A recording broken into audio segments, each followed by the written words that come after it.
I call the Board of Zoning Appeals to order on this date of March the 8th. Please do a roll call. Mr. Donovan?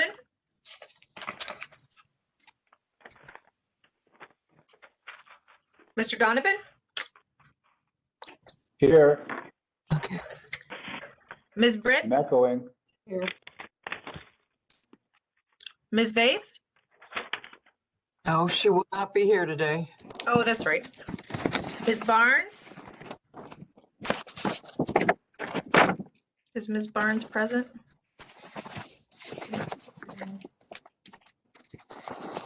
Doesn't look like it. And Ms. Johnson? Yes, I can. We have a quorum, Madam Chair. Thank you. Do we have any withdrawals or postponements?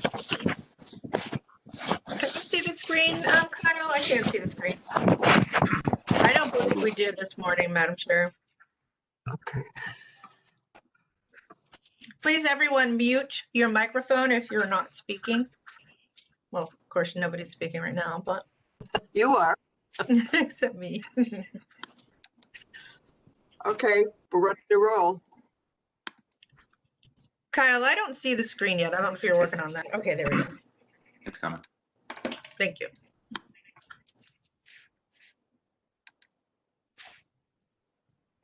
So, Madam Chair, we just have 3 members this morning. And it has to be unanimous unless we choose to postpone till we have more members. Correct, Madam Chair. Okay, read the preamble. Madam Chair, my name is Liz Kukla. I'm the Secretary of the Board of Zoning Appeals, and I'm going to read the preamble this morning. In compliance with notification requirements of Ohio's open meeting law under COVID-19 emergency declaration, notice of this meeting has been publicly posted. All boards and commissions under the purview of the City Planning Department conducts its meetings according to Robert's Rules of Order. Actions during the meeting will be taken by voice vote. Abstentions from any vote due to a conflict of interest should be stated for the record prior to the taking of any vote. In order to ensure that everyone participating in the meeting have the opportunity to be heard, we ask that you use the raise hand feature before asking a question or making a comment. The raise hand feature can be found in the participants panel on the desktop and mobile version and activated by clicking the hand icon. Please wait for the chair or facilitator to recognize you and be sure to select unmute and announce yourself before you speak. When finished speaking, please lower your hand by clicking on the raise hand icon again and mute your microphone. We will also be utilizing the chat feature to communicate with participants. The chat feature can be activated by clicking on that chat button located on the bottom of the WebEx screen. Next slide.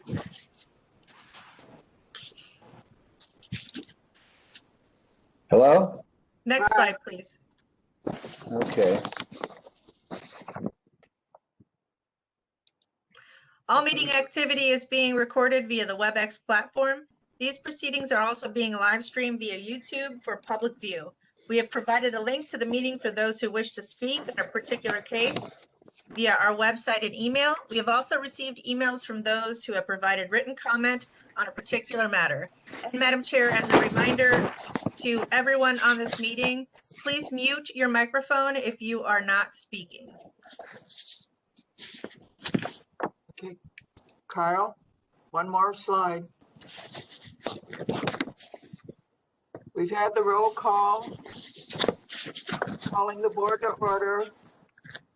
Next slide.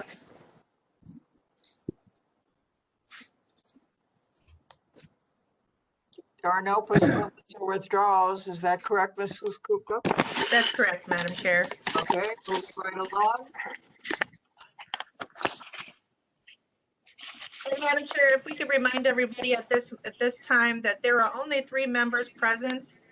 You need a unanimous vote for the motion given at the time to pass.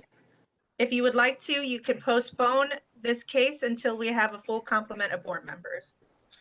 Thanks, Liz. You're welcome. I thought I said it once, but that's okay. Just wanted to say it again for anybody that's joining us late. Okay. Tim, you want to read this? Is that my understanding? All right. I should warn you that right now I've double checked in so I have an echo. I'm not sure if I leave to try to fix it, that I'll be able to wander back. So I'm going to try to live with it. So, I'm not hearing an echo, to be honest with you. Yeah, I don't hear it from you. So you might be hearing your own echo, which is probably just as is everybody else hearing the same echo? No, no. All right, Little so Sir Echo. Read. I'll try to live with it. Okay. We have Councilman Casey in the room, Yes. so we'll start off with his calendar first. Calendar number 1-12-021 at 12121 Belden Avenue. B.R. Knez owner proposes to erect a single-family home with window wells and a 31-foot by 28-foot, one-story frame, gable detached, 3-bay garage. The owner appeals for relief from a strict application of the following section of the Cleveland Codified Ordinances as shown in the agenda and the public record. Thank you very much. Will everyone for this case kindly raise your right hand? We're going to make a statement. Your response should be, I do, with your name.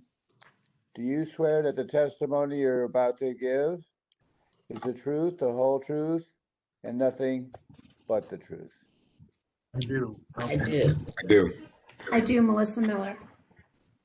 We need I names. do. Michael David. I Anyone do. else? I do, Elaine Echols. I do, Councilman Casey. Anyone else? City planning in there? Second, Kyle? I do. Okay. All right, that's it for history, or on to history. Okay. On to history. Did you get I do, Elaine Echols? Oh, no.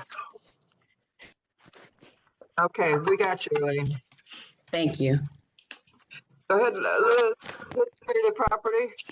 thank you, Madam Chair. There has been no change in the zoning since 1929.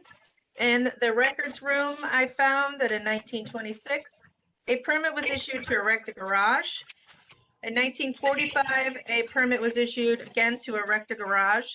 In 1975, a permit was issued to erect a chain link fence. There are no variances on file for this address, and in the more recent history, 2012, we found that a permit was issued to demolish a 1.5-story single-family dwelling unit, and that is all that I have that's relevant. Thank you very much. Who's the representative of B.R. Knez? Michael David. Okay, Michael. I wrote your last name first. That's exactly. Madam Chair, do you want the legal standard? Oh, maybe. Okay, thank you. Madam Chair, members of the board, Helen is requesting area variances from the accessory building gross floor area and side yard encroachment requirements of the zoning code. To obtain the area variances, the appellant must prove that denying the request will create a practical difficulty not generally shared by other land or buildings in the same district, will deprive the appellant of substantial property rights, and that granting the variances will not be contrary to the purpose and intent of the zoning code. Thank you very much. Sorry, I overlooked you already this morning. Okay, Michael David, tell us exactly what you folks would like to do. Absolutely. Thank you, Madam Chair, members of the board. I appreciate your time. We're here today. We plan to erect a single-family home with a detached 3-bay garage in the back. These, and as well some side bays, window wells on the basement floor of the home, which the owner would like to finish. So both of these requests come at the bequest of the purchaser. The garage, I believe, will be 68 feet larger than is allowed by the current zoning code. So we are asking for a variance for that, as well as the 2 window wells for the finished basement. Can I ask why on both those, the extra large garage and the window wells, are they going to have another person living down in the basement? I don't know if he's going to have someone living in the basement or not. For the garage, I know he wanted a little bit more space to be able to accommodate larger vehicles like a truck or an SUV that the garage currently wasn't able to hold. So that's why we needed some extra space. I think for the basement, because it's going to be a finished basement, he wanted to have the ability, there's going to be a bedroom down there. So the ability for egress in the event of some kind of emergency. Kyle, do we have any elevations of what they're planning on building?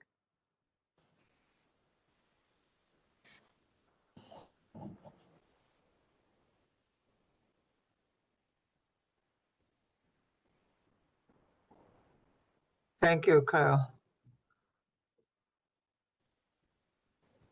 So there you'll see the two window wells on the side of the property.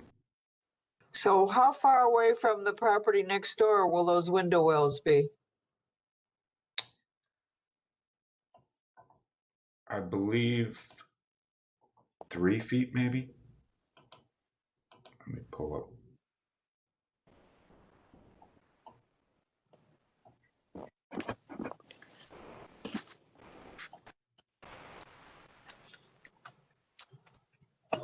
I need to make this bigger. I can't see it. Hold on, just a minute.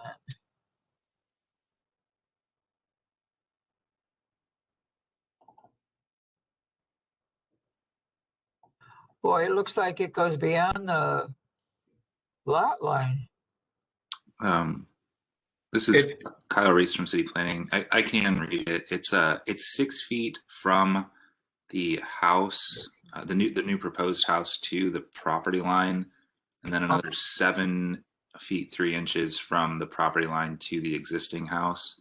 And those window wells look like they're approximately 2 feet from the property line. You have better eyes than I have. Okay, now let's hear from Elaine first and then Melissa. Elaine? Comment? Oh, sorry. I had to unmute.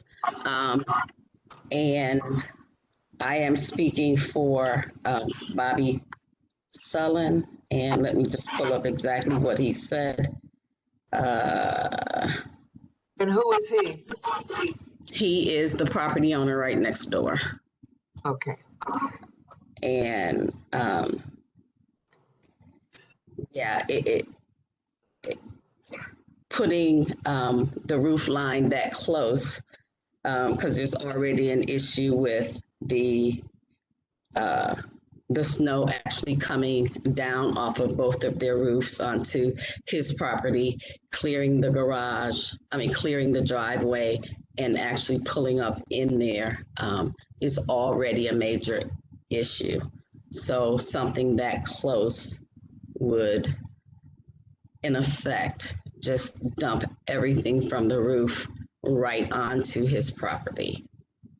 And there's just like no clearance based on what he was looking at. It looked like it just butted literally, as you originally said, right up on the property line. So that's really his grievance. Thank you. Okay, thank you. Michael, David? Yes. Okay. Now, Kyle said the plan shows that there's 6 feet between the property line and the house next door, or did I misunderstand that? No, correct. All right, 6 feet, and then there's the 7 feet from the neighbor's property line. So that's 13 feet of snow.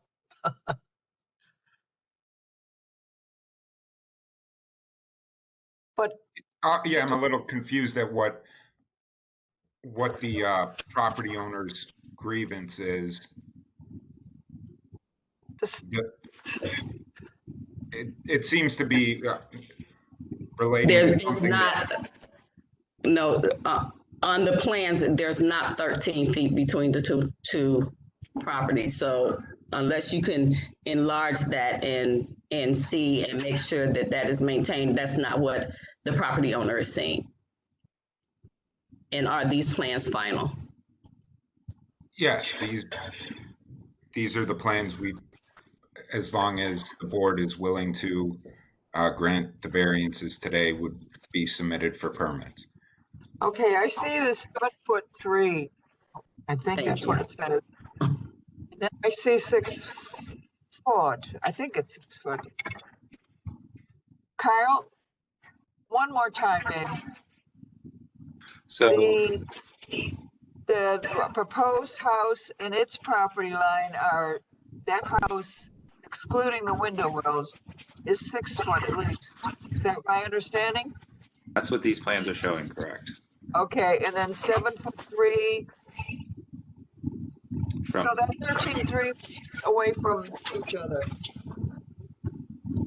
Bobby, did you hear that? Okay. Oh, it's the rear. He's looking at, I'm sorry, the owner of the property next door is looking at the rear. Homeden. What's the distance from the house on Homeden? Oh, I don't have that anymore. Holmden's not in Ward 16. Holmden's in another ward. That's in Ward 14. there is a case on I'm sorry, this is Kyle Reese. There is another case on Scranton with a garage.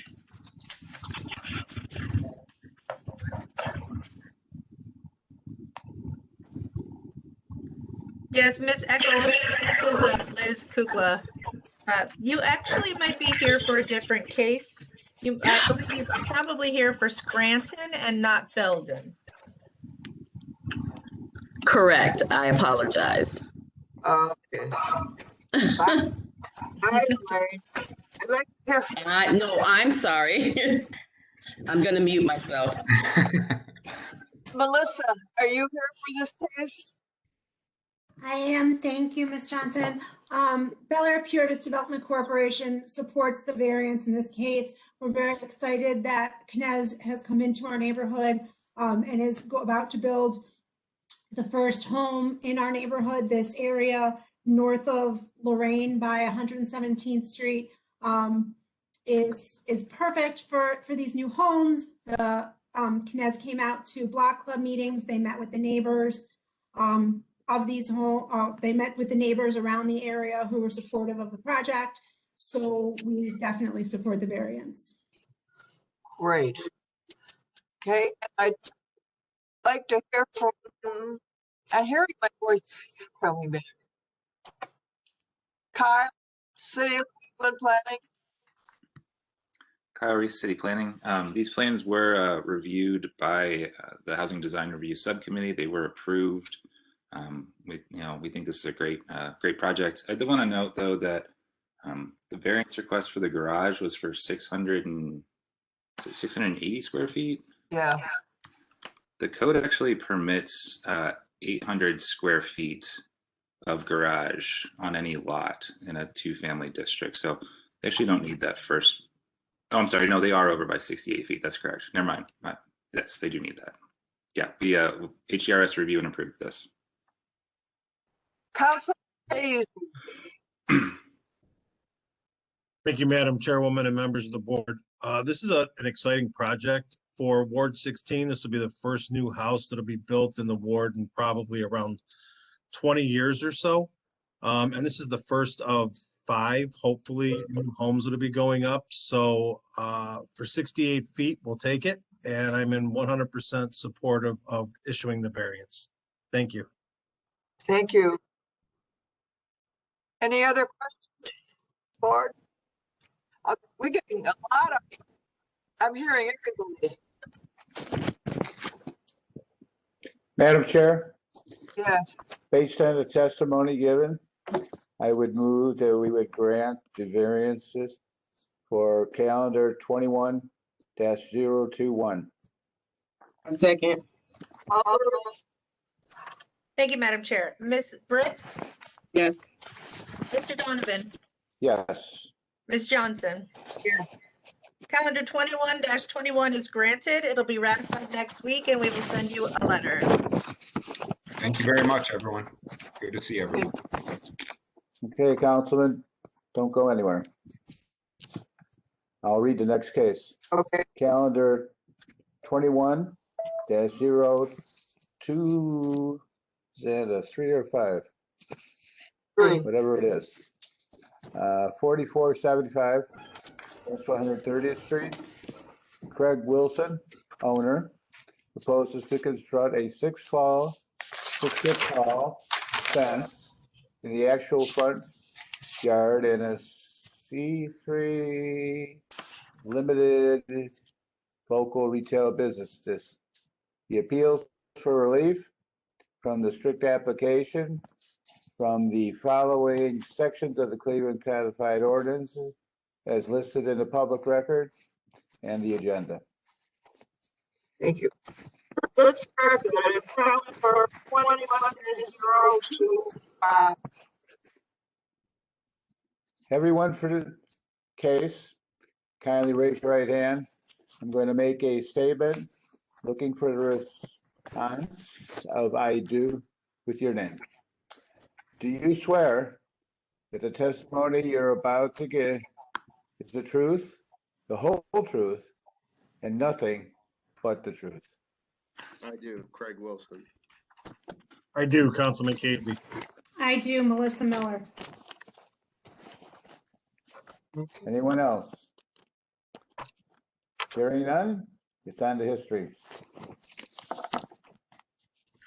Thank you, Mr. Donovan. There's been no change in the zoning since 1929. I didn't find any records on this property in the records room or in the Acela, and there are no variances on file for this address. That's all that I have. Thank you. Legal, please swear. Thank you, Madam Chair, members of the board. Appellant is requesting an area variance from the fence requirements of the zoning code. To obtain the area variance, appellant must prove that denying the request will create a practical difficulty not generally shared by other land or buildings in the same district, will deprive the appellant of substantial property rights, and the granting the variance not be contrary to the purpose and intent of the zoning code. Thank you. Okay. I need to see that picture again.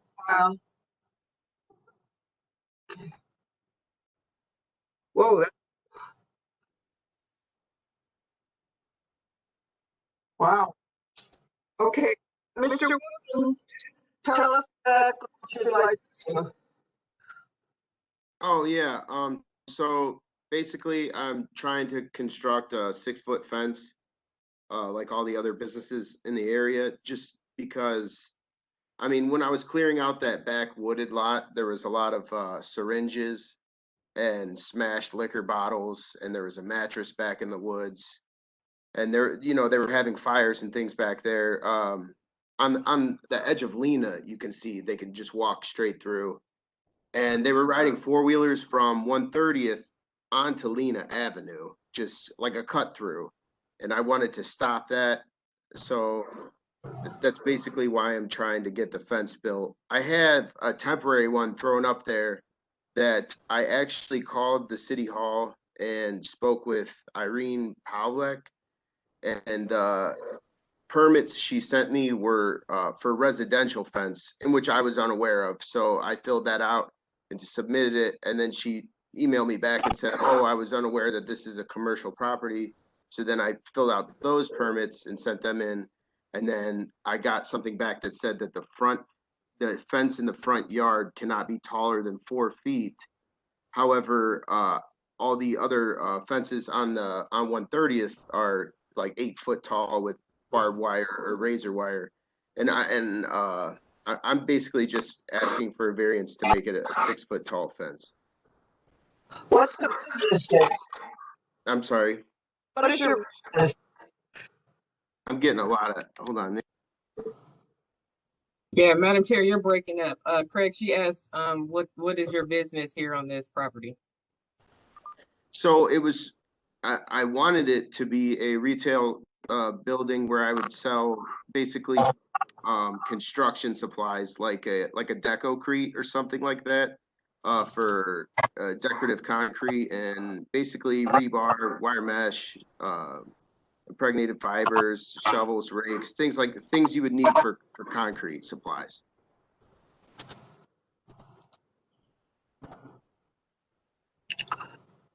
So Yeah, that would be in the future.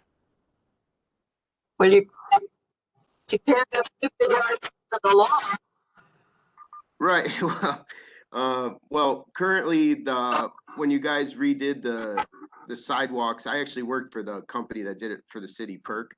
I'm a local 860 union member out of Cleveland, but see, this is kind of an example of the fence I wanted to make. Like something with curb appeal, not something like ugly monstrosity, but basically when they redid that sidewalk, they removed the curb cut and just made it a straight sidewalk. And I requested to have the curb cut put back. And they said first a structure needs to be on the property, but I can't build a structure without access to the property. So I was speaking with Rich Warrenberg, I think Building and Housing, and he said that possibly a fence would be considered a structure. I'm not too sure about this. I'm not. Is Kyle?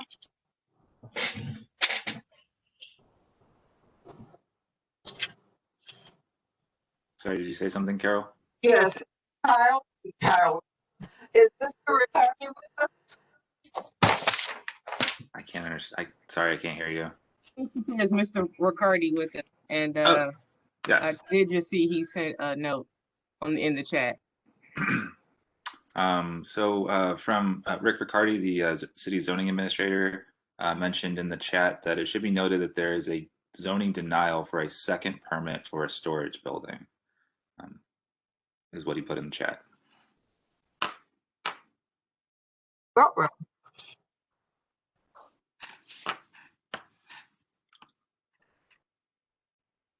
all right. So we're just here. It seems like the appellant is just trying to enclose the property he has right now so that people can't cut through and leave debris and that kind of stuff. So is that correct? Yes, ma'am.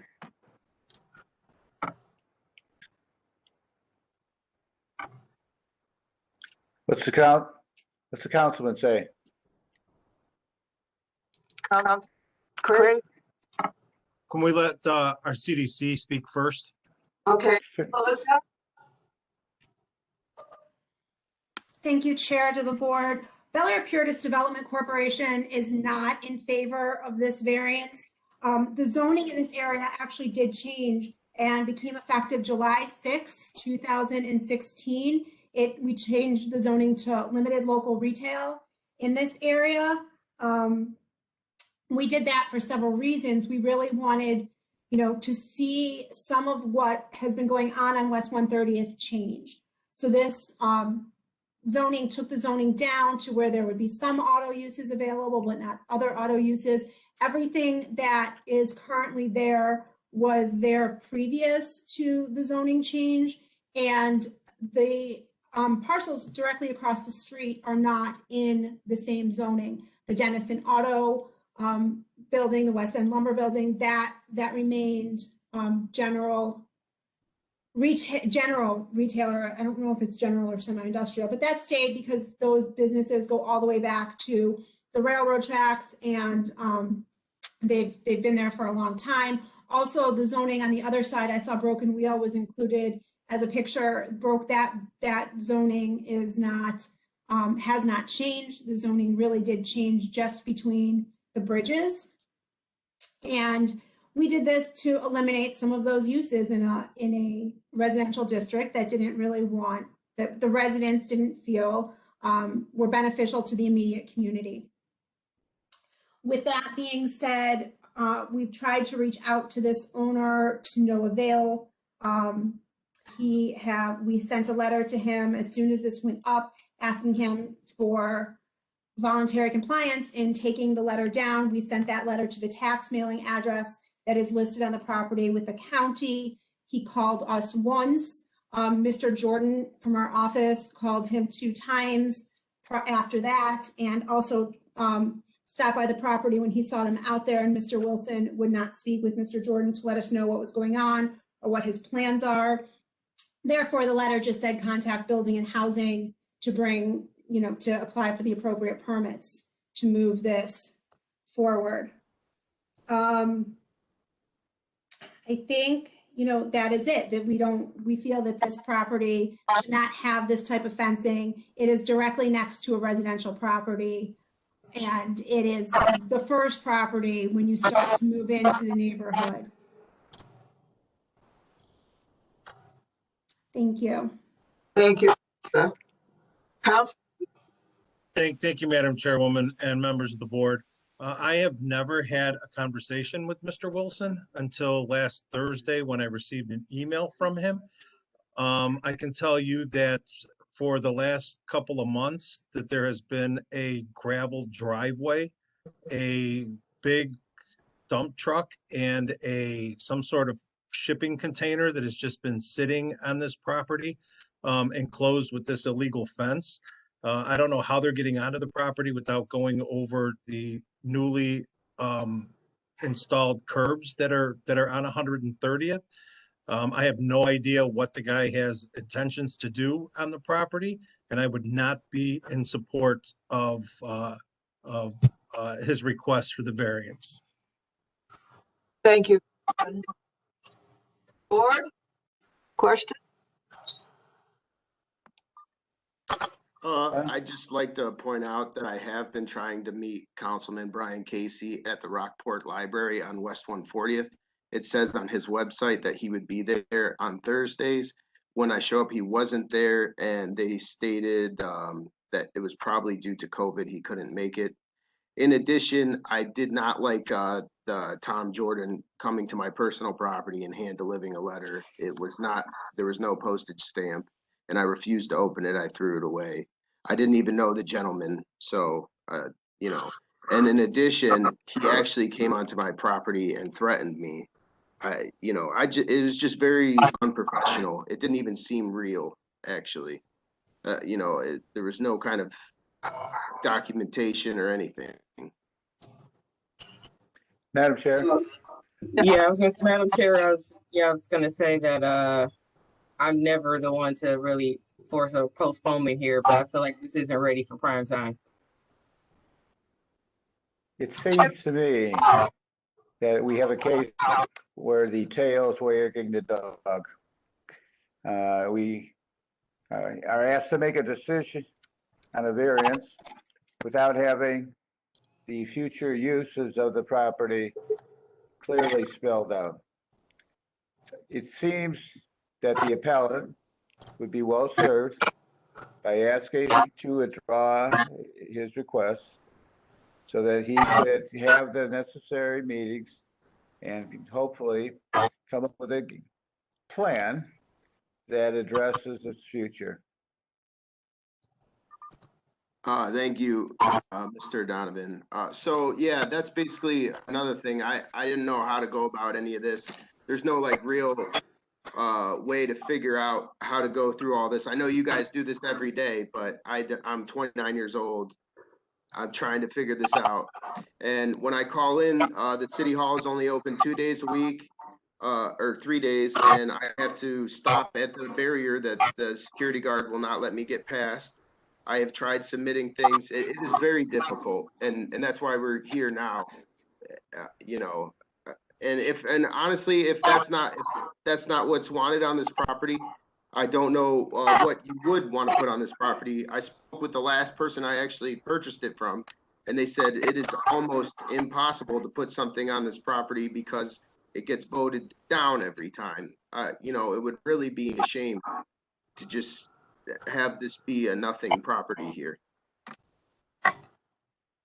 Well, Mr. Wilson, Melissa is on the call here. I think probably your first step is to try to meet with the CDC and they can help you figure out what's the proper use for, you know, we're not here for a use variance today, but like what the proper use for this place could be. And then maybe you can go from there. But I echo Mr. Donovan's comments that I don't think you're ready today. Thank you, and thank you so much, Kelly Britt. Melissa Miller, Bel Air Puritas Development Corporation. I mean, in the meantime, there are still several outstanding violations on this property. The fence is an outstanding violation. The gravel drive is an outstanding violation. The commercial vehicle is a violation, and the storage container is a violation. So how are we going to correct these violations? I think that's something that you all are gonna have to talk about later offline. We don't deal with those here right now, but definitely. But Mr. Wilson, you need to, you know, address your violations and talk with the CDC and the councilman about addressing them.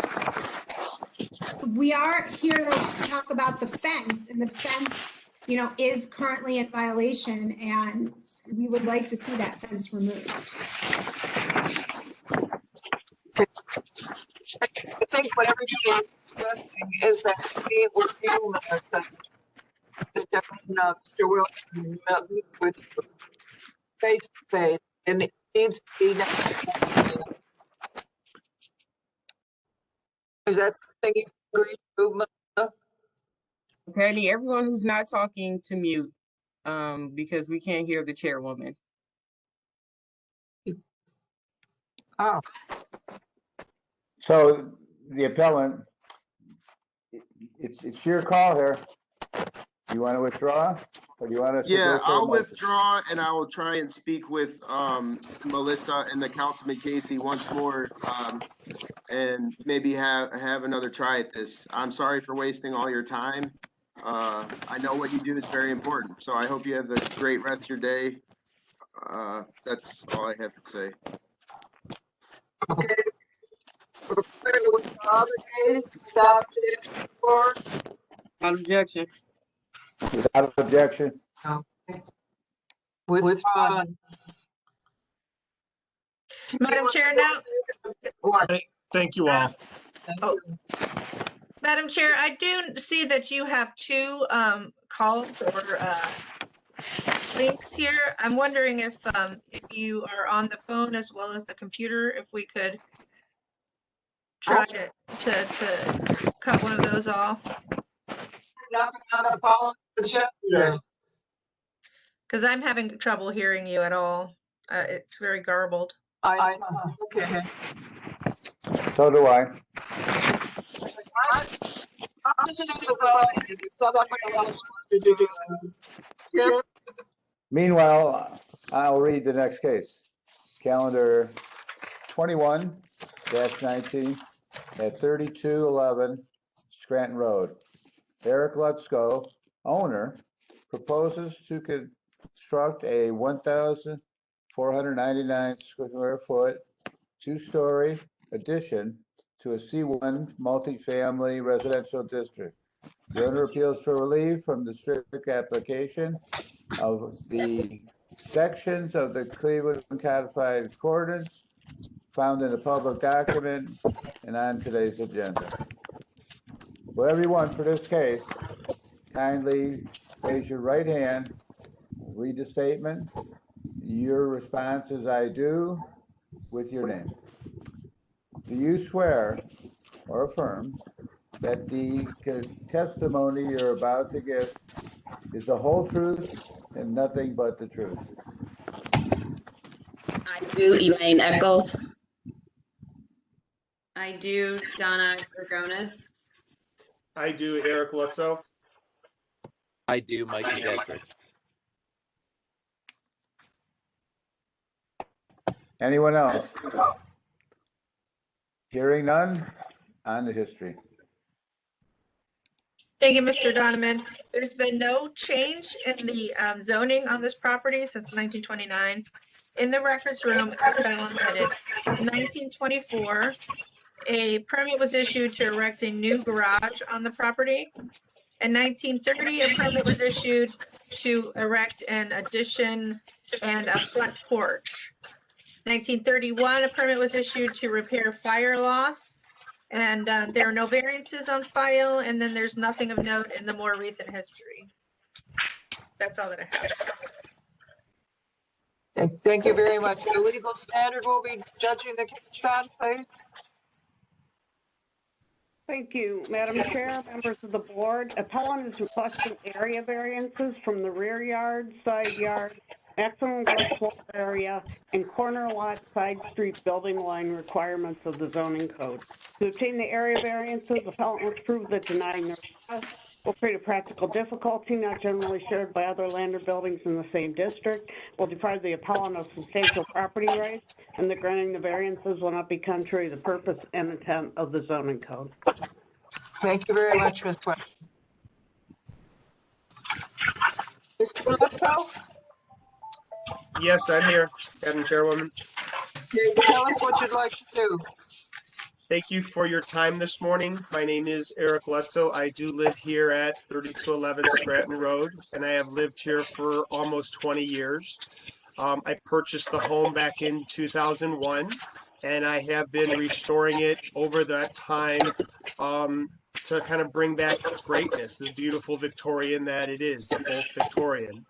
The one thing that I haven't addressed is the original garage, but it is one of the reasons that I initially bought the property, because of the extra storage for my business, which I own real estate in the area. I live and work in the same neighborhood. And so I like the extra storage. I actually have 3 vehicles, a work truck, and then 2 other cars. As you can see from these existing conditions photos, there's the side corner lot in the upper left of the corner, and the second picture over is the 4-car garage, which it shows it's right on the property line. It's been there, like the case says, since the 1930s or earlier. And what I'd like to do is just enhance this. If we could go to the next slide. So that's the property. Next slide, please.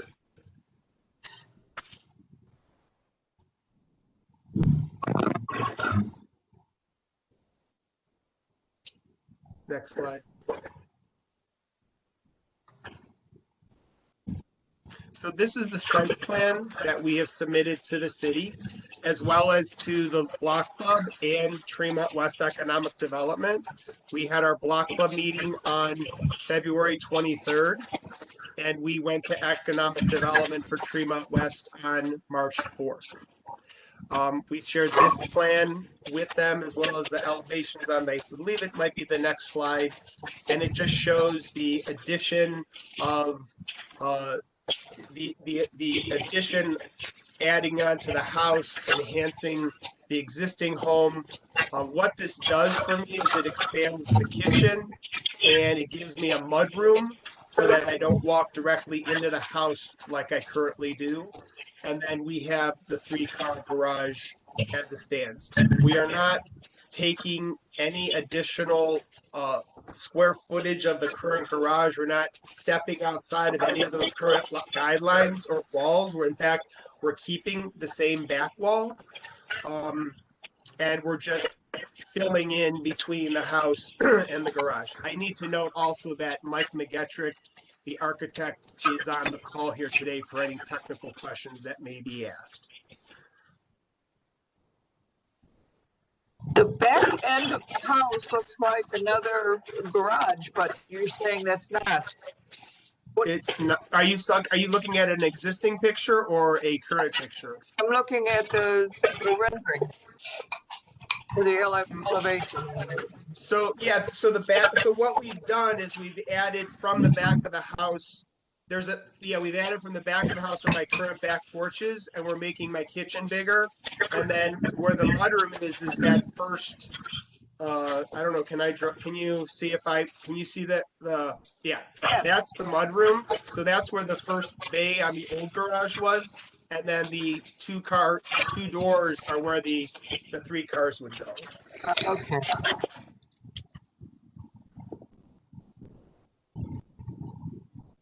So how do you shut the mud off?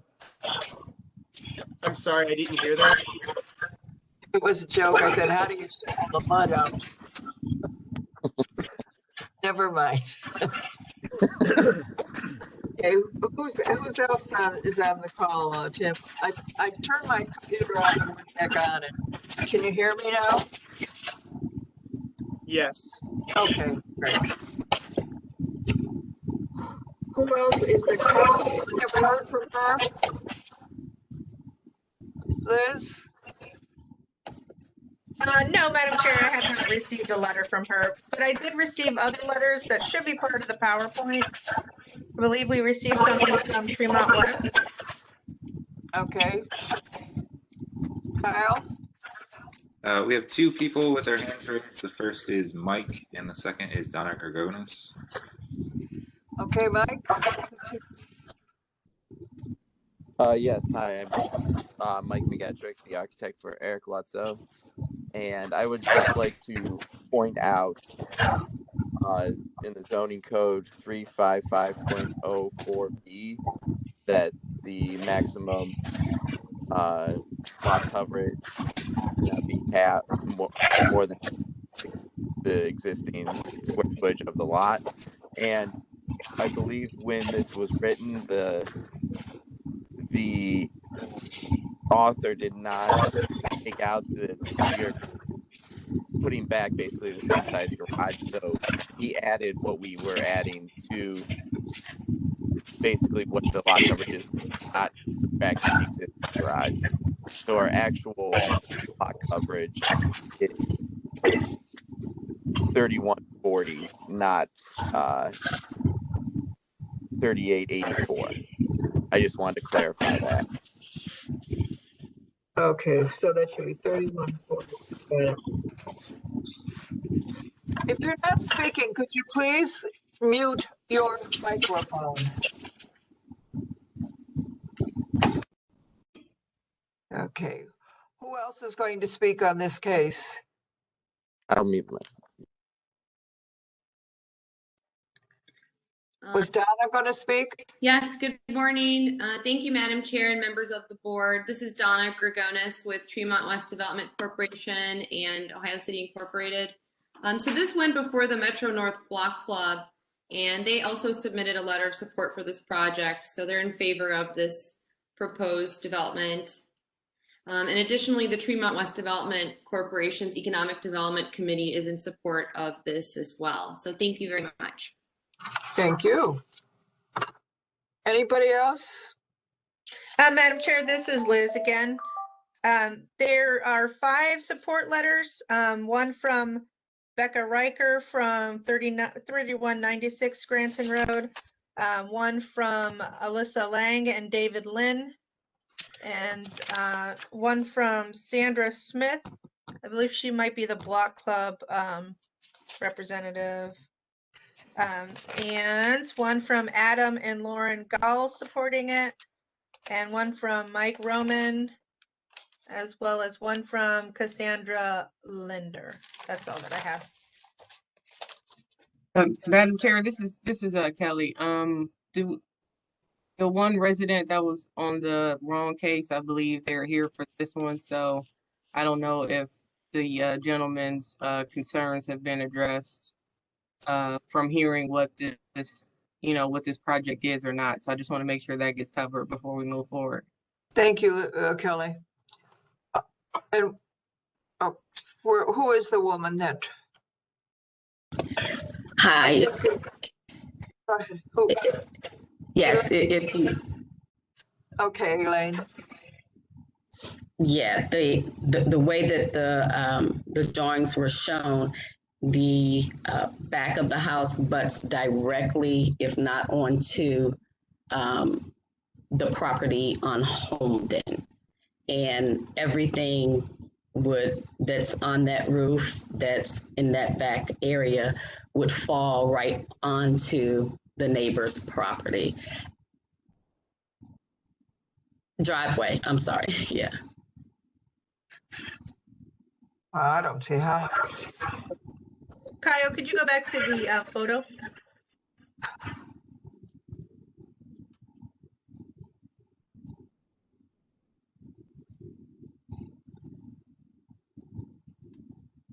So, Madam Chair, they are going, they're putting an addition on top of the footprint Right. of this garage here. Right. So it'll be 2 stories. So it's an existing footprint, so it's can't really change it. Well, he can, but he's using the existing footprint. Did you hear that, Bobby? They're using the existing footprint. Yeah, they're not moving anything.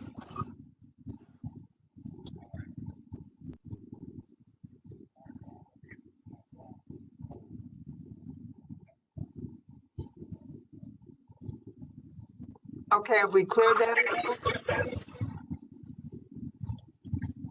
Bobby, are you clear? Yes, he's clear. So there's no additional creeping on here. What about the garage and the way that it slopes? I think that's the biggest issue. Or is that something that cannot be addressed? Because literally the way that it looks is that the garage will now, rather than sloping front to back, is going to slope side to side so that all of the snow now falls onto that driveway over here. That's what he's seeing. Is he seeing it incorrectly? And is there anything that can be done about that? Kyle, can you go back? Please. I want to see the pictures. I'm sorry, Carol, the picture of. Yeah, the elevation. Okay.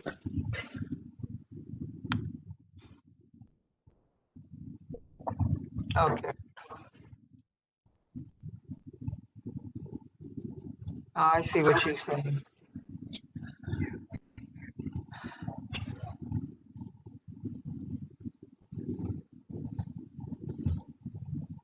Oh boy.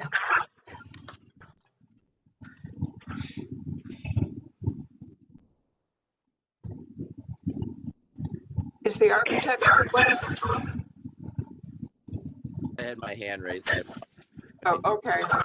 So, that's a good question. So that section of roof that you see on this east elevation, the slide that is up right now, section of roof is 229 square feet, and it's a small portion of that smaller gable that you see on the south elevation, far right of the drawing. I think there are gutters going to be installed and will be then run to boots that will then run to storm sewers. So water control will be done. Regarding snow, I think this happened. There's also snow that off of the owner's house that would fall onto their driveway. I don't see a landslide snow coming down, but I think we could put those snow breakers up there that will prevent anything of that nature happening. I don't know if I would, Eric, would that be an issue to you? Bobby, if they put snow breakers up there to mitigate that, would that be enough for you?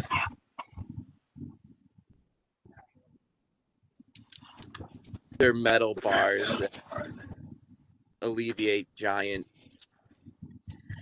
Okay, yeah, because I don't want to interrupt you, but even today, without that elevation at all, there is a problem today. So any additional snow, any additional runoff is going to create an even bigger problem. And he is disabled. And getting in and out with his van is very important because he enters and exits from the rear of his home. Understood. I think these snow breakers that we would put on the roof definitely stop that. It would hold the snow and allow the snow to melt, and then that melt would then basically become like what rain does on the roof, and would then allow the gutters to work properly. The water would then go into the gutter, the giant, massive snow coming down. I would like You are breaking up. It is very hard for me to understand what you are saying. I apologize. I feel that the snow breaker would hold the snow, allow it to melt, and not have that giant, as you say, avalanche of snow coming down, because we would not want the occupant of that home to be prevented from getting in and out of the driveway, seeing that he's disabled. I think that Eric, are you still on the line, Eric? I am still on the line. Does have his hand raised. Have you heard their concerns? I have, and I'll be honest, I've had a very good relationship with Bobby since I bought the house. Bobby was here before me, and we've worked in the yards together. We've talked. I know about Bobby's disability. I see him come and go. I know the neighbors who helped him shovel the driveway. It's the first I've heard that there's actually a concern about snow from my property on his property, as according to Elaine, if I understand that correctly, that there's a permit issue.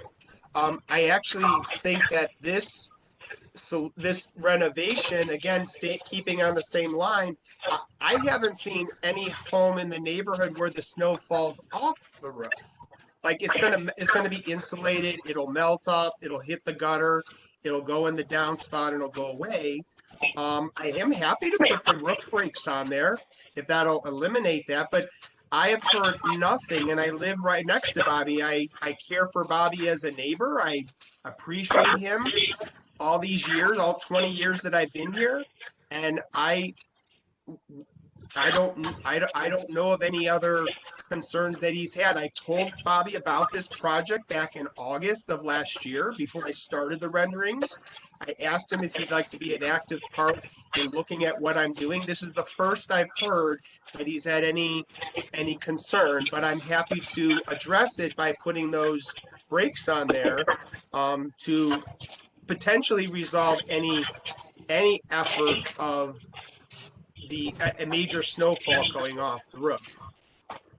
As long as we know that those breakers are going to go on and there's no way not to have that happen, where they somehow get eliminated or don't happen, then I am okay. But that is the biggest concern, is the change of the slope in the roof, and just for that property having it just come right down onto the driveway, because there is not enough room for anything to come off of that house.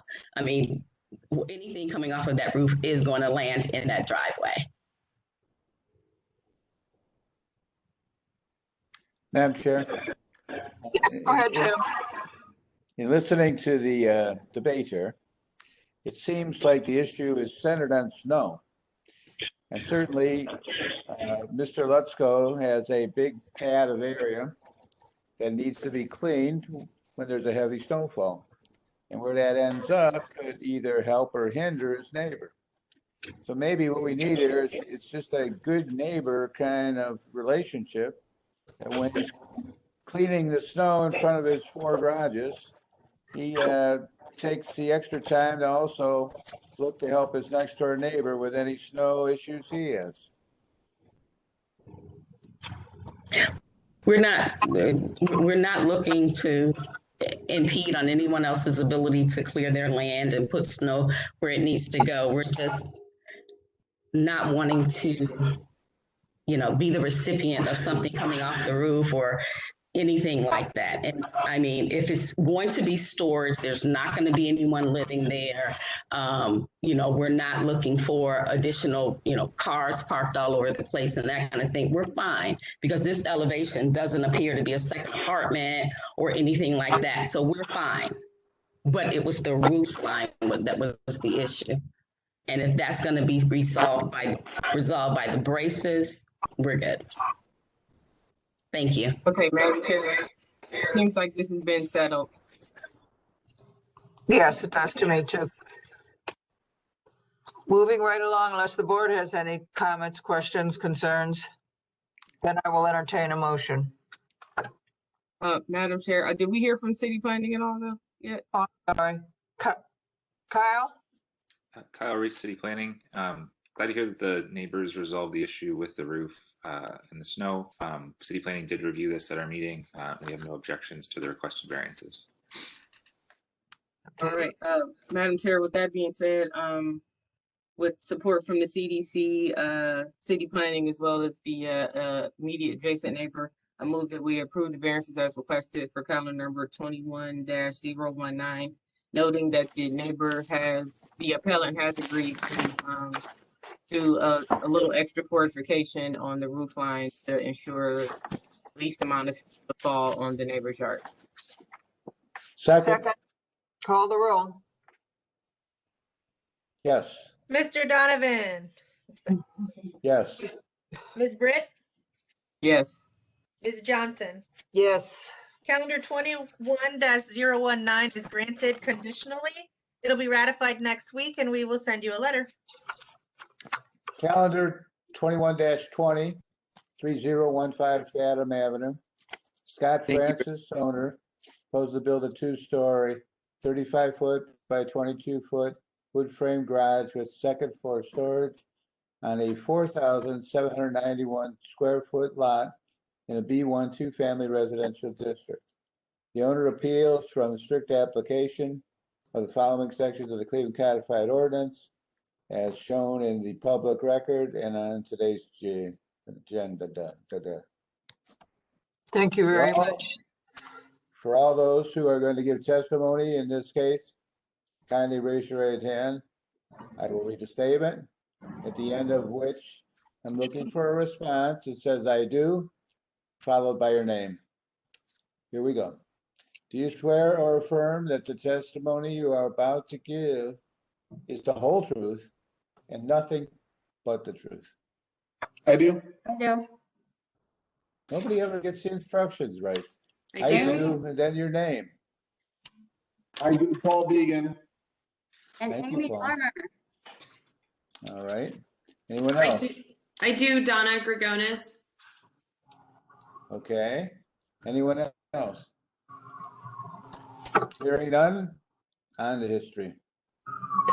There's the history. Thank you, Mr. Donovan. There's been no change in the zoning since 1929.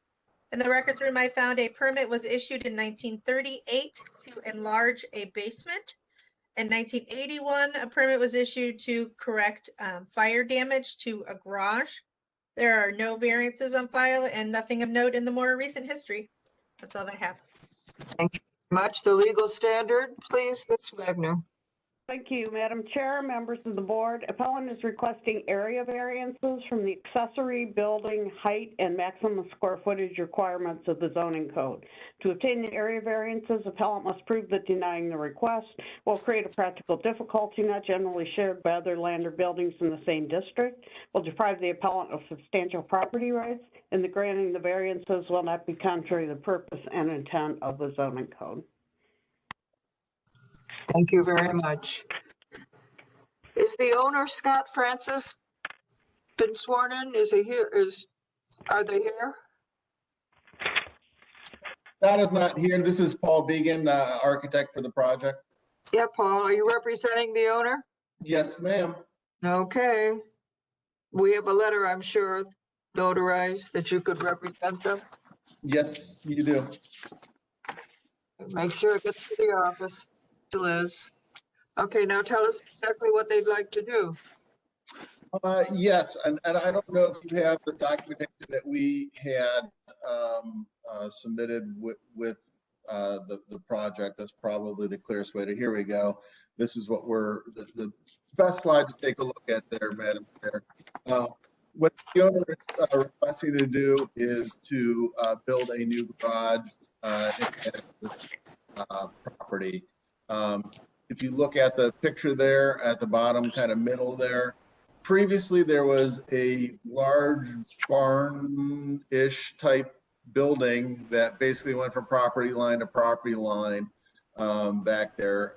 Obviously, the condition of that building was such that it couldn't barely hold itself up any longer. So the owner has demolished that structure and with plans to build a new garage, three-car garage in its place, with setbacks that are more in line with what is appropriate for today. Again, because of the small lot size for this particular, in this area of Ohio City here, that's what's going to puts us over the area requirements. Although we are more generous because the property does get a little bit wider in the back. It's not a straight shot. That we are able to actually have some wider setbacks from the side property lines for this. Madam Chair, there's a note in the chat from Mr. Riccardi, the City Zoning Administrator. The variance number 2 should be amended in that where 650 should be 800 for permissible size of garage. So basically, I think the adjudication says 650, it should say 800 is what's permissible. So there's still a variance required though. Okay, thanks, Kyle. All right, who else has been sworn in? We have Amy. I have no comment at this time. Okay, we have Donna. Good morning again. Thank you, Madam Chair and members of the board again. So this went club in, let me get my exact notes, but they were in support of the 17 neighbors voted on this and they didn't have any issue with this. And we're appreciative of the investment that the owner is making in the neighborhood. Thank you. Thank you. Was there one other person sworn in? Another gentleman that was there with Amy. Oh, Paul. Yeah, Paul Began, the architect. I'm here with Amy. All right, I heard from you already. Anybody else? We didn't hear from Carrie McCormick, did we, Liz? You know what? Kyle, do you have anything in the PowerPoint? I sent Maurice some letters. Let me grab that.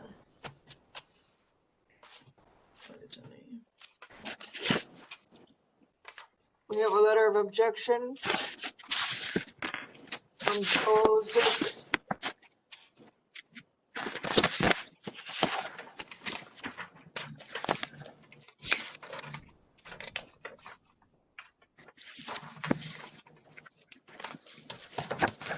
I don't see a letter from the councilman. Let me check my. I'm looking at the objection or support from Julia Seek, south of Lorraine Block Club. A lot of things. Yes. For a different case. Oh, never mind.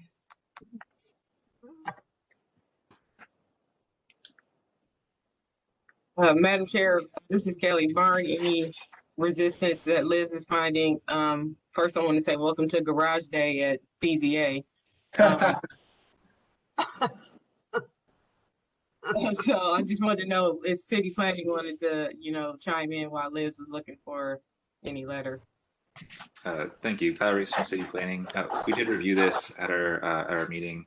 We have no objections to the additional garage space. I do want to note and echo the architect that the setbacks here being proposed for the new building are larger than the setbacks for the prior building.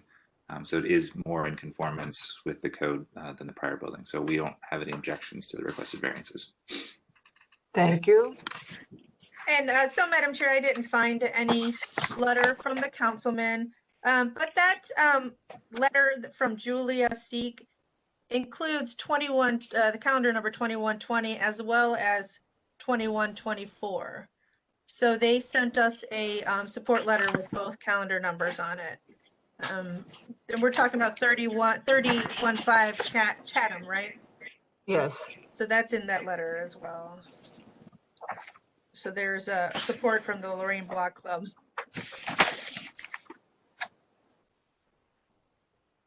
And then to the left is the objection letter. Yes.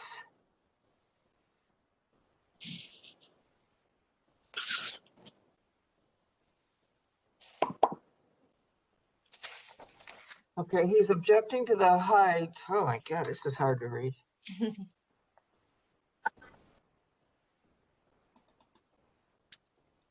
Garage height.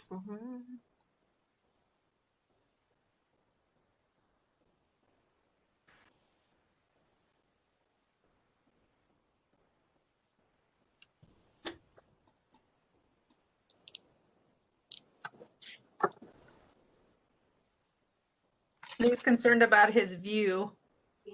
Would hinder his view from the southeastern horizon. No guarantees.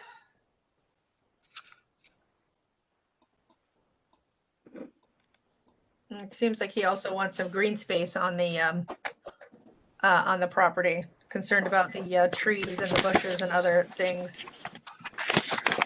to help reduce carbon emissions. Also, Madam Chair, I have support letters from Julie R. Iodine at, Idioin at 2173 West 32nd Street. Support letter from Timothy Del Papa. He's, I don't see his address. Kate Kelly and Matthew Kirk from 3200 Monroe Avenue, and Bruce Henderson. And he lives at 2135 West 30th Street. Those are support letters that we have. Okay. Any other comments, board? No. I'll entertain a motion. Hit it, Hal. Madam Chair, given the testimony and support from the CDC, city planning, as well as adjacent neighbors, I move that we approve the variances as requested, calendar number 21-020. Second. Call the roll. Mr. Donovan, Yes. Ms. Britt, Yes. Ms. Johnson. Yes. Calendar 21-20 is granted. It'll be ratified next week and we will send you a letter. Thank you very much, Madam Chair, and the rest of the board, and Ms. Kukla. We will be joining you back again for 2283 West 30th. Whatever. City of Cleveland owner and magnet. Prospective purchase proposed to renovate and to use a school building as offices and engineering facilities in a B1 two-family residential district and a C1 multi-family residential district. The owner appeals for relief from strict application of the following sections of the Cleveland Codified Ordinance as listed in the agenda in the public. This is calendar number 21-023 at 1800 East 63rd Street. Will everyone, for this case, raise your right hand? I'm going to make a statement. Your response is I do with your name. Here we go. Do you swear or affirm that the testimony you're about to give, the whole truth, and nothing but the truth? I do. Ethan Karp. I do. Mark Olson. I do. Mark Benton. I do. Bill Boron. Anyone else? I want to congratulate you. You're the best group of people ever to do the I do tests. Back to history. Mr. Donovan, there was a Holly Delasanti who also Okay, is present. let's add them. Sure. History of the property. I believe Lee Chilcote is also on. I didn't hear him. Okay, Lee, do you swear or affirm that your testimony about to give is the whole truth, nothing but the truth? I think you're muted, Lee, if you are.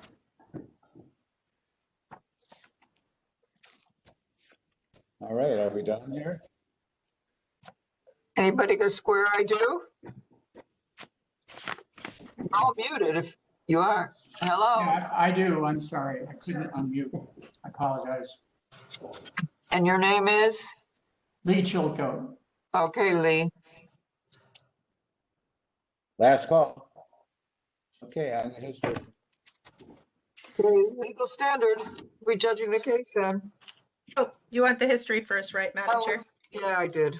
Thank you, Madam Chair. There's been no change in the zoning since 1929. In the building and housing records room, I found that a permit was issued in 1961 to erect a 1- and 2-story school. In 1969, a permit was issued to erect a swimming pool. There are no variances on file and nothing of note in the more recent history. That's all that I have.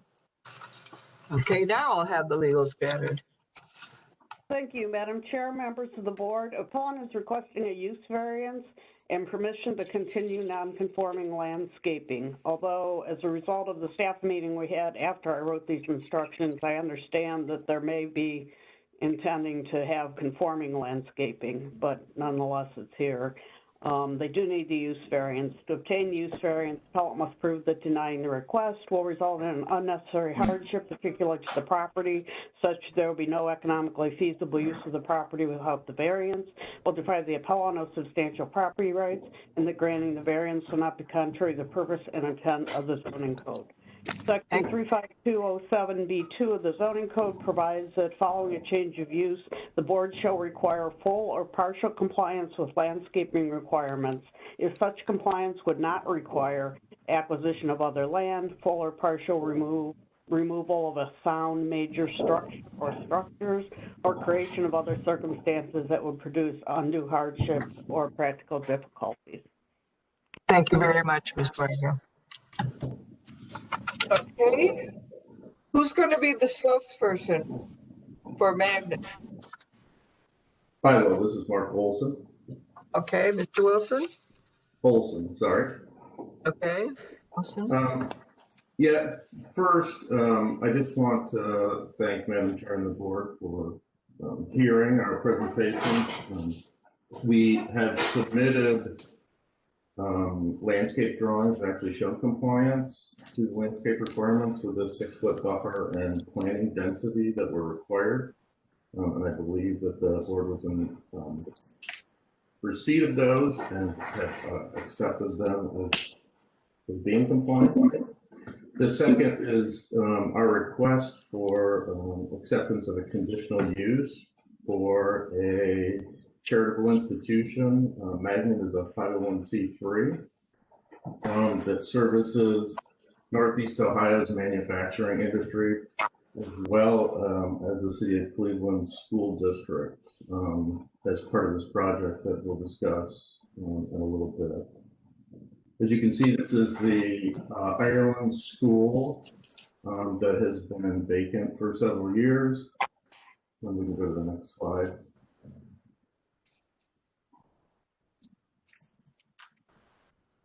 Located on East 63rd Street and Olive Court. You can see the location on the site. If you go to the next slide. This is the existing school, green space, and parking lot that we're going to be upgrading. Next.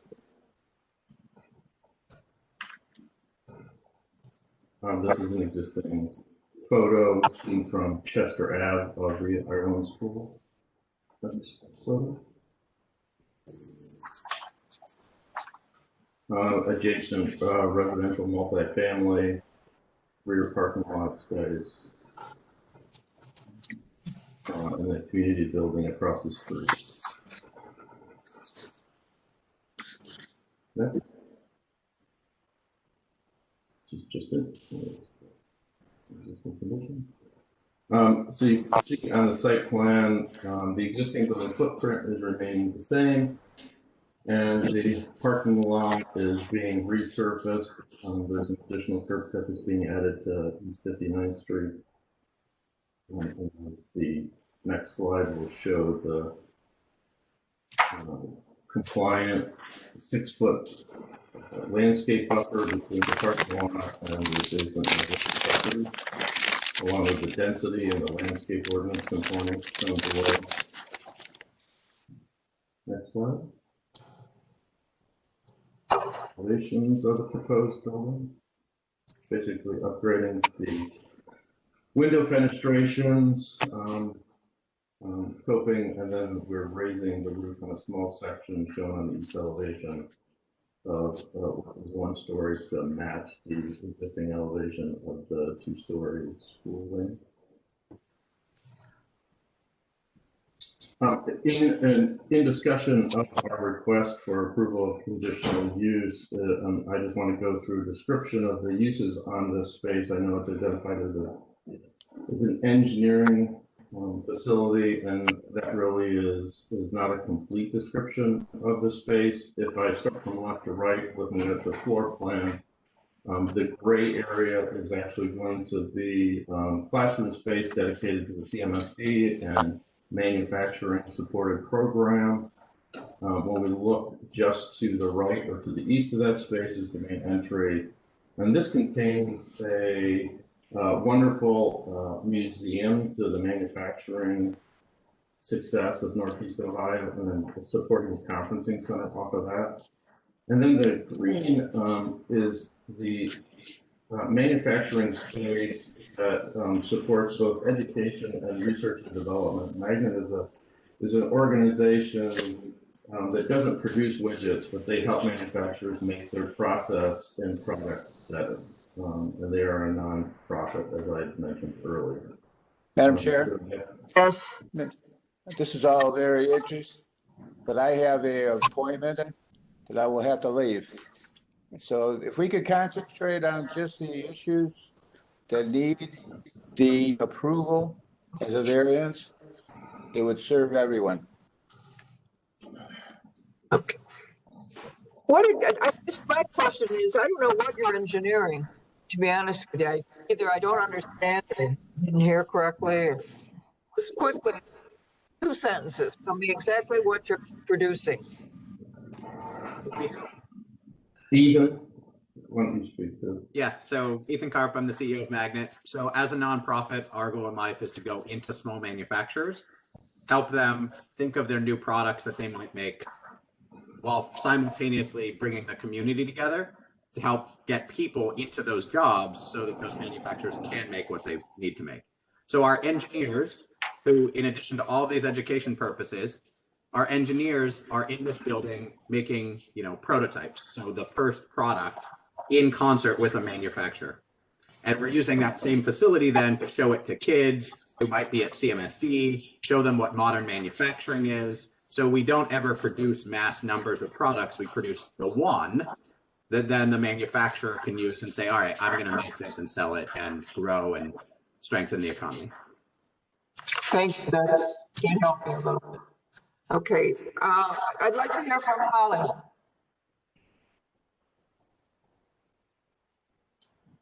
Holly, yes, I'm here. I'm here. Okay. Tell us your comments. We took a tour of their existing facility and support this endeavor. Okay. But how do we get around the fact that it's not allowed in a 2-family residential district or a multifamily district? Madam Chair, may I speak to this? My name's Lee Chilcote. Yes, Lee. Under section 33702, there is expressly permitted charitable institutional use, and Magnet fits that requirement, subject only to there being adequate yard space and other safeguards to produce the character of the neighborhood.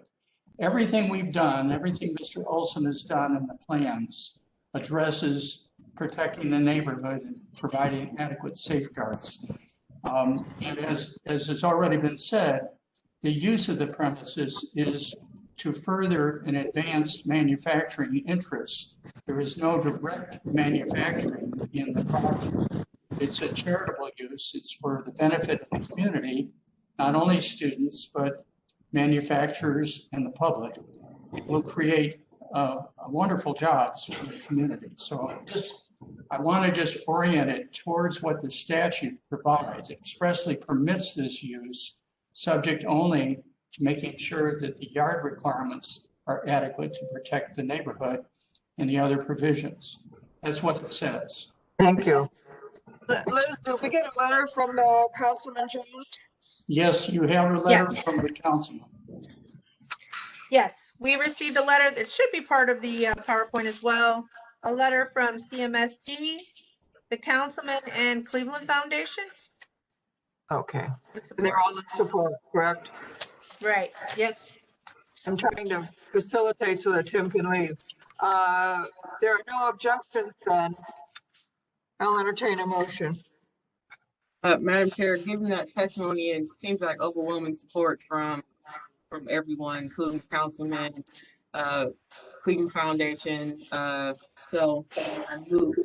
Did we hear from City Planning before I say that? Okay. Kyle? I believe we have Kim Scott, the planner for the area, on the call. You guys are joined. Yes, good morning, Madam Chair. And as you all know, that this project has full support, and I don't think that there are any objections, but City Planning is very much in support of this project. Thank you. Okay, thanks, Kim. All right, so I'll finish my motion and add that, and that includes City Planning. So I move we approve the variances as requested for calendar number 21-0. Second. Call the roll. Mr. Donovan. Yeah. Ms. Britt. Yes. Ms. Johnson. Yes. Calendar 21-23 is granted based upon that revised final site plan showing that the landscaping will be met, and it'll be ratified next week, and we will send you a letter. Thank you all. Thank you. Thank you. Thank you very much. Thank you. Calendar 23-023 at 1800 East 63rd Street. Oh, wait a minute, let me just, We're at 24. okay. Got a 21-024 at 2283 West 30th Street. We got Elmhurst Homes, owner proposes to install air conditioning condenser unit in the front yard of a B1 two-family residential district. Appeals relief, the strict application of the section 357.13 subsection B. It states that air conditioner condenser unit is not a permitted front yard encroachment. February 17, 2021. Anyone for this case that's going to give testimony, kindly raise your right hand. I will read the statement. Looking for a response of I do with your name. Do you swear or affirm that the testimony you're about to give, the whole truth, and nothing but the truth? I do. Name? Steve Goldberg. I do. Amy Armour. Thank you. I Anyone do. else? I do, Donna Gregonis. Thank you. Anyone else? Thank you very much, Tim. You're welcome. Okay, history of the property. Thank you, Madam Chair. There's been no change in the zoning since 1929. In the Building and Housing Records Room, I found a permit was issued in 1962 stating that the the authorized use of the property is as 6 suites. There's no variance on file on in our office, and in the more recent history, we found that in 2019, a permit was issued to construct a single-family residence with an attached garage, and that's all that I have, Madam Chair. The legal standard will be judging it on what, Ms. Wagner? Thank you, Madam Chair, members of the board. Appellant is requesting an area variance from the front yard encroachment requirements of the zoning code. To obtain the area variance, appellant must prove that denying the request will create a practical difficulty not generally shared by other land or buildings in the same district, will deprive the appellant of substantial property rights, and the granting the variance will not be contrary to the purpose and intent of the zoning code. None. Thank you. Who's going to be the spokesperson for all of this? I will. And you are who? My name is Steve Goldberg. I build for Larry Apple, who cannot be here today, from Elmhurst Homes. I'm his builder. Okay. Why can't we install this air conditioner condenser unit someplace other than the front yard? Well, because it's a corner lot, which was granted through the land bank. They're difficult to build on, and we have the attached garage, and we don't have room on the back property line that's just normal, because that's where the garage is. We only have 3 feet, so we can't get it in there. City planning.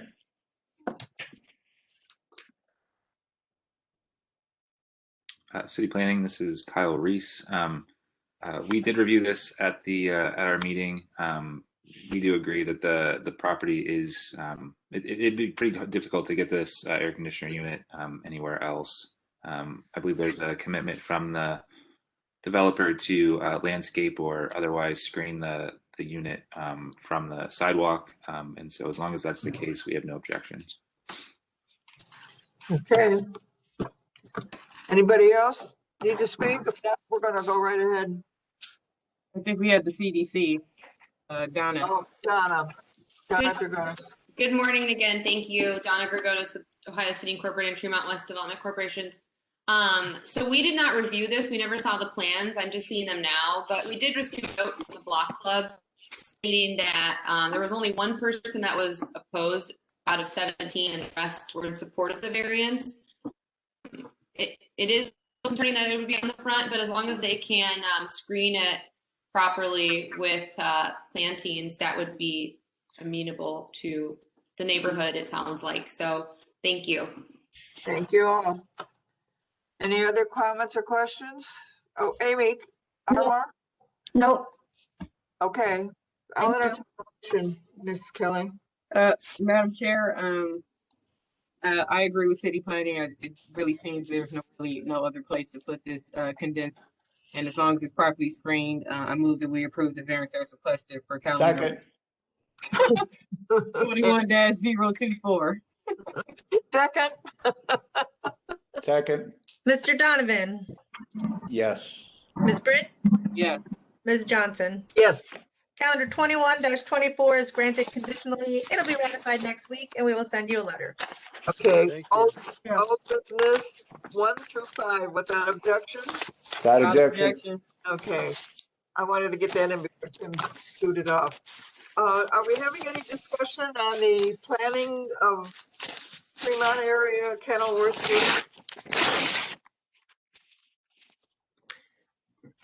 Yes, no? I'm sorry, what was the question? Are we supposed to have a conversation about this, all this Kenilworth and all this? No, Madam Chair, it's just informational, so that you have it, you can look at it at your leisure before the next hearing.